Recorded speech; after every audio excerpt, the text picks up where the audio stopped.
అమ్మ జ్యోతి, ఏమైపోయినావమ్మా? ఎక్కడున్నావు తల్లి? త్వరగా రా అమ్మా. వచ్చినారా తమ్మి?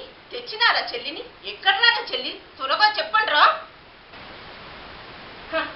ఏంటి దొరకలేదా? యా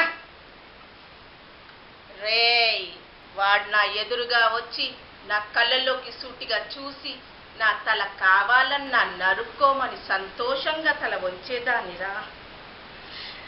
కాని వాడు నేను ఊళ్ళో లేని చూసి నా ఒక్కగానొక్క చెల్లిని ప్రేమ పేరిట తీసుకెళ్ళిపోయాడు. నా చెల్లి అంటే నా గుండెరా, నా గుండె. గుండెలేని ఈ శరీరం నాకెందుకురా? యా చంపండి, లేదా ఆ నా కొడుకు తల నరుక్కొచ్చి నా కాళ్ళ దగ్గర పాడేయండిరా.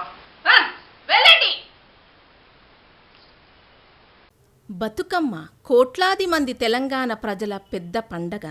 తెలంగాణ ప్రజల సంస్కృతి సాంప్రదాయాలకు, మహిళల ఆత్మగౌరవానికి నిలువెత్తు ప్రతీక మన బతుకమ్మ.